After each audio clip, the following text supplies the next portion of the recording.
கர்நாடகாவில் நடத்தையில் சந்தேகப்பட்டு கணவர் கொடுத்த புகாரைத் தொடர்ந்து மசூதி நிர்வாகம் ஒரு முஸ்லிம் பெண்ணை உருட்டுக்கட்டை இரும்பு கம்பியால் நடு ரோட்டில் வைத்து தாக்கிய சம்பவம் பெரும் பரபரப்பையும் சர்ச்சையும் ஏற்படுத்திட்டு இருந்துச்சு.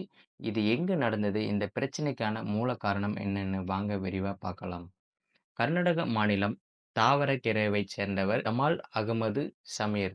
இவரது மனைவி பெயர் சபீனா பானு. வயது 28 ஆகுது. இவர் வீட்டு வேலை செய்து வந்திருக்காங்க. சபீனா பானுவின் உறவினர் நஸ்ரின் கடந்த 7ஆம் தேதி சபீனா பானு வீட்டுக்கு சென்றார். அதன் பிறகு சபீனா பானு தனது குழந்தைகள் மற்றும் நஸ்ரின் ஆகியோர் புக்கப்புடி மலைக்கு சுற்றுலா சென்றிருக்காங்க. அன்றைய தினம் மாலையில் அவர்கள் அங்கிருந்து வீடும் திரும்பியிருக்காங்க.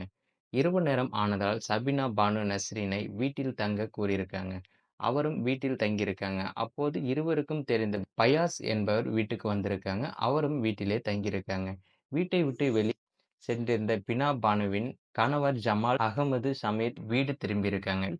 வீட்டில் சபீனா பானு, நஸ்ரின் ஆகியோர் பயாஸ் ஆகியோர் இருப்பதை பார்த்து அதிர்ச்சியும் அடைந்திருக்காங்க. இவர்கள் 3 பேரும் சேர்ந்து இருப்பதை ஜமால் அகமது சமீர் விரும்பவில்லை. அதோடு மனைவியின் நடத்தையில் அவருக்கு சந்தேகமும் ஏற்பட்டிருக்கு. இதையடுத்து தான் பார்த்தீங்கன்னா, அவர் சம்பவம் தொடர்பாக மசூதி நிர்வாகத்தில புகாரும் அளிச்சிருக்காங்க. இந்த புகாரை தொடர்ந்து சபீனா பானு, நஸ்ரின் மற்றும் பயாஸ் ஆகியோரை அழைத்திருந்தது மசூதி நிர்வாகம். அங்கு சபீனா பானு சென்ற நிலையில் அவரை சிலர் கட்டை, கம்பியால் கொடூரமாகவும் தாக்கியிருக்காங்க. சபீனா பானுவை சரமாரியாக தாக்கியதில் அவர் மயங்கியும் இருக்காங்க.